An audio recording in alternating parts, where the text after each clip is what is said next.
வணிக பயன்பாட்டு கேஸ் சிலிண்டர்கள் தட்டுப்பாட்டு காரணமாக இனிப்பகங்கள் மூடப்படும் சூழல் உள்ளதால் பொதுமக்கள் தவித்து வருகின்றனர். அமெரிக்கா ஈரான் இடையிலான போர் காரணமாக சிலிண்டர் தட்டுப்பாடு ஏற்பட்டு நாடு முழுவதும் ஹோட்டல்கள் பரவலாக மூடப்பட்டுள்ளது. திருவாரூர் நகர் பகுதியில் 300க்கும் மேற்பட்ட ஹோட்டல்கள், டீ கடைகள் செயல்பட்டு வருகின்றன. இந்த நிலையில் 25% உணவகம் மற்றும் டீக்கடை மூடப்பட்டுள்ளன. இந்த நிலையில் இனிப்பகங்களில் இதுவரை தயாரித்து வைக்கப்பட்டிருந்த இனிப்புகள் விற்கப்பட்ட நிலையில் மேற்கொண்டு இனிப்புகள் தயாரிக்க முடியாமல் இனிப்பகங்கள் மற்றும் பேக்கரி கடைகள் மூடும் நிலை ஏற்பட்டுள்ளது. இந்த நிலையில் திருமண விசேஷ காலங்கள் என்பதால் பொதுமக்கள் இனிப்புகள் கிடைக்காமல் அவதியடையும் நிலை உருவாகியுள்ளது. ஏற்கனவே சுப நிகழ்ச்சிகளுக்கு பெற்ற ஆர்டர் கூட கொடுக்க முடியாத நிலை ஏற்பட்டுள்ளது. எனவே இந்த நிலையை சமாளிக்க மத்திய மாநில அரசு இனிப்பகங்களுக்கு தனி கவனம் செலுத்தி கேஸ் சிலிண்டர்கள் கிடைக்க நடவடிக்கை எடுக்க வேண்டும் அல்லது விறகடுப்பு மற்றும் முந்திரி தோல் பயன்படுத்தி இனிப்புகளை தயாரிக்க தற்காலிக அனுமதி வழங்க வேண்டும் என இனிப்பக உரிமையாளர்கள் கோரிக்கை விடுத்துள்ளனர். சார், நான் திருவாரூர்லேருந்து ஹோட்டல் சங்க தலைவர் பேசுகிறேன் சார். இந்த சிலிண்டர் தட்டுப்பாடுனால கிட்டத்தட்ட ஒரு வாரமாகவே கிட்டத்தட்ட 280 கடைகள் திருவாரூரில் ஹோட்டல், பேக்கரி, ஸ்வீட் எல்லாமே இருக்குது.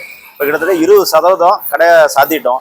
இப்போ மீதி இருக்கிற ஸ்வீட்டை ஸ்வீட் ஸ்டாலில் இருக்கிற வரைக்கும் தான் ஓடிட்டு இருக்கு. என்னடா ஸ்வீட் எல்லாம் தயாரிப்பு பார்த்தீங்கன்னாக்கா எல்லாமே கேஸில் தான் பண்ணிக்கிட்டு இருக்கோம். ஓவனில் கேஸில் தான் ஓடிட்டு இருக்கு.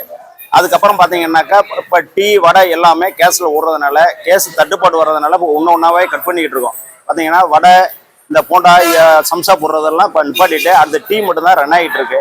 இது இப்படியே நீடிச்சிச்சுன்னு சொன்னாக்கா உணவு தட்டுப்பாடே அதிகமாக வந்துடும்.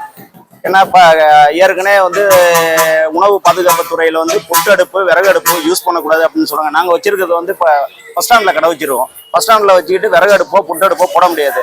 அதனால உடனடியாக மத்திய அரசும் மாநில அரசும் உடனே தலையிட்டு கமர்ஷியல் சிலிண்டரை சீக்கிரமாக பர்ச்சேஸ் பண்ணி கொடுக்கும்படி கேட்டுக்கொள்கிறோம். இது நீடிச்சிச்சுன்னா இன்னும் 2 நாளில் எல்லா ஹோட்டலுமே மூடுற மாதிரி இருக்கும். பாக்கி சாப்பாடோ எதுவுமே கொடுக்க முடியாத சூழ்நிலையில உருவாகிட்டு இருக்கு. மத்திய அரசும் மாநில அரசும் உடனடியாக தலையிட்டு கமர்ஷியல் சிலிண்டர் கிடைக்கிறதுக்கு ஒரு ஏற்பாடு பண்ணணும். அதே மாதிரி தமிழ்நாட்டில் இருக்கிற பாரதிய ஜனதா கட்சியினுடைய தலைவர் மாண்புமிகு அண்ணன் நயினா நாகேந்திரன் அவருக்கு தெரியும். தமிழ்நாட்டில் உள்ள ஹோட்டல் எல்லாமே ஒரு 30% அவங்களோட ஹோட்டல் தான். ஹோட்டலோட கஷ்டம் அவங்களுக்கு தெரியும். உடனடியாக மத்திய அரசில் பேசி உடனே சிலிண்டரை ஏற்பாடு பண்ணி கொடுக்கும்படி பணிவுடன் கேட்டுக்கொள்கிறேன். திருவாரூர் ஹோட்டல் சார்பாக இந்த கோரிக்கையை வைத்துக் கொள்கிறேன்.